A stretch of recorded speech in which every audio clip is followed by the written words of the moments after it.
Chapter 8 of The Science of Being Great by Wallace D. Wattles. Consecration. Having attained to the viewpoint that puts you into the right relations with the world and with your fellow men, the next step is consecration. And consecration in its true sense simply means obedience to the soul. You have that within you, that which is always impelling you toward the upward and advancing way. And that impelling something is the divine principle of power. You must obey it without question. No one will deny the statement that if you are to be great, the greatness must be a manifestation of something within. Nor can you question that this something must be the very greatest and highest that is within. It is not the mind, or the intellect, or the reason. You cannot be great if you go no farther back for principle than to your reasoning power.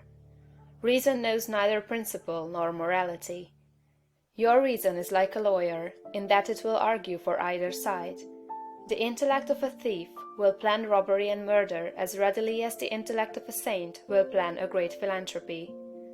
Intellect helps us to see the best means and manner of doing the right thing, but intellect never shows us the right thing. Intellect and reason serve the selfish man for his selfish ends as readily as they serve the unselfish man for his unselfish ends. Use intellect and reason without regard to principle, and you may become known as a very able person, but you will never become known as a person whose life shows the power of real greatness. There is too much training of the intellect and reasoning powers, and too little training in obedience to the soul. This is the only thing that can be wrong with your personal attitude, when it fails to be one of obedience to the principle of power. By going back to your own center, you can always find the pure idea of right for every relationship. To be great and to have power, it is only necessary to conform your life to the pure idea as you find it in the great within. Every compromise on this point is made at the expense of a loss of power. This you must remember. There are many ideas in your mind that you have outgrown, and which, from force of habit, you still permit to dictate the actions of your life. Cease all this. Abandon everything you have outgrown. There are many ignoble customs, social and other, which you still follow, although you know they tend to dwarf and belittle you, and keep you acting in a small way. Rise above all this. I do not say that you should absolutely disregard conventionalities, or the commonly accepted standards of right and wrong. You cannot do this.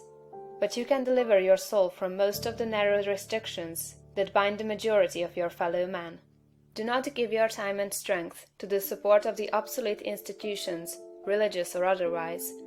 Do not be bound by creeds in which you do not believe. Be free.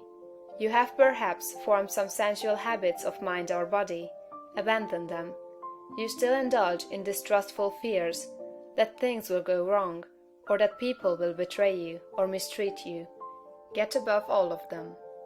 You still act selfishly in many ways and on many occasions. Cease to do so. Abandon all these, and in place of them, put the best actions you can form a conception of in your mind. If you desire to advance, and you are not doing so, remember that it can be only because your thought is better than your practice.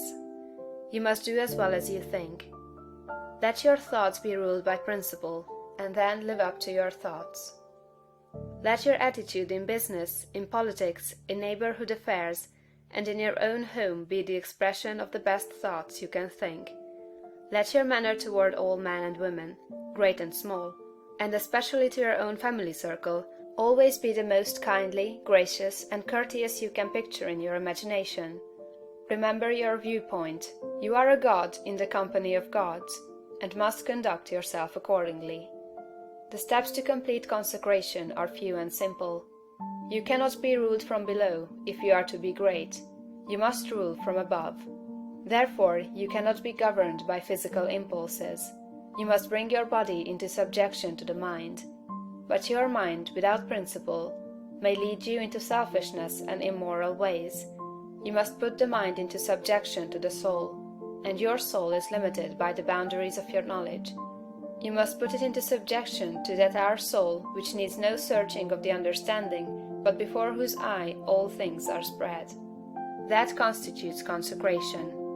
Say, I surrender my body to be ruled by my mind.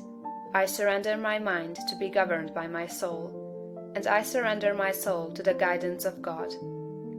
Make this consecration complete and thorough, and you have taken the second great step in the way of greatness and power. Thank you for watching this video. Let me know in the comments if you liked it. Remember to subscribe, like and share it to your friends. See you on the next video.